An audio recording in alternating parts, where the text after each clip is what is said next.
Hi, in this episode I'm going to talk about which lenses are best for filmmaking and video.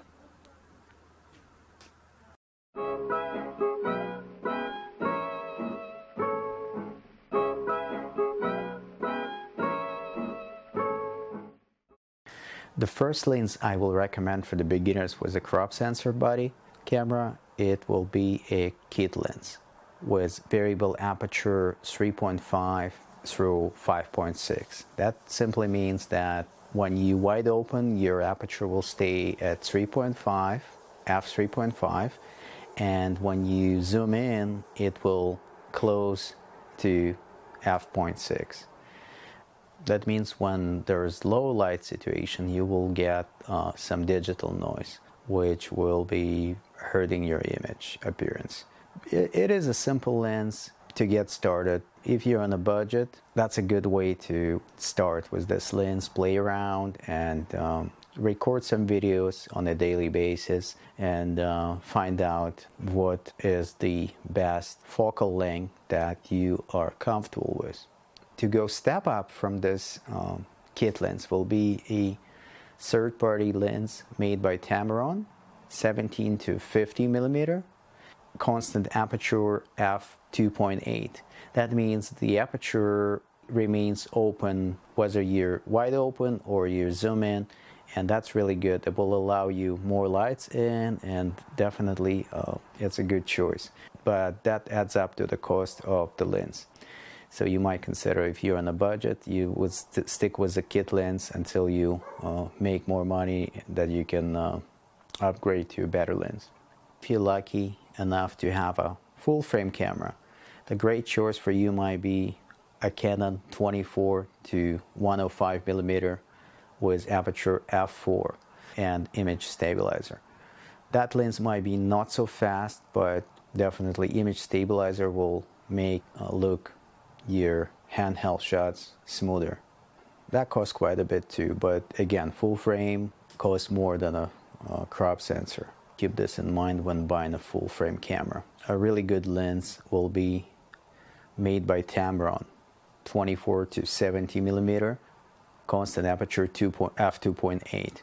There are many tests being done, and some of them are showing that Tamron lens, it is very similar to Canon or even better sometimes. I really like the price for this one comparing to the Canon lenses in this category. So definitely that's the one will be recommended for the full frame bodies. This lens will have constant 2.8 aperture and VC, that stands for vibration compensation. It's the same thing that is Canon have on his lenses, image stabilization. So it performs really well, and I've tried this on many different events and many different projects. This is my well-trusted lens, so I really recommend this one if you have little extra money. If you want to go next step with your crop sensor camera, there is another lens made by Sigma, which is by far one of my favorite lenses. And so the Sigma has 18 to 35 millimeter with constant aperture 1.8. This is a really low light monster. It's been used by people with different cameras, different mounts, and they make it really simple to pull this really nice shots during the low light situation. So check that out. But it costs quite a lot. Put this on your wish list if you don't have enough money to buy it. Keep in mind that the crop sensor lenses won't work on a full frame body. So if you later on will be wanted to upgrade your first camera to, let's say, a 5D Mark III or 5D Mark II or some full frame camera, you won't be able to fit this on a bigger sensor. That's a downside. Buying a bigger full frame lenses, it's always a good idea because you can use them on your crop sensor body. If you put a 50 millimeter lens on a crop sensor body, that would be actually 85 equivalent of the full frame body. Once you got your first standard telezoom lens, you might want to check out the prime lenses. They are a really good choice for cinematographers around the world. And the first one on the list will be a nifty 50 50mm Canon lens with image stabilizer and aperture of f1.8.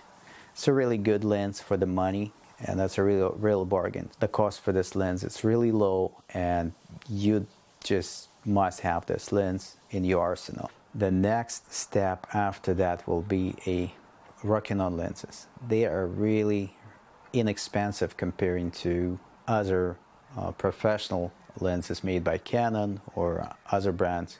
They are definitely taking you to the next level. The aperture opens all the way to t.5. They're made specifically for the video, so the T stops will be video stops and the F stops will be photography stops, but I'm not going to get into details about that one, but simply this is really good choice for you. They're really fast. You can get lots of low light shots. The good thing, you can use them on both crop sensor cameras and the full frame cameras.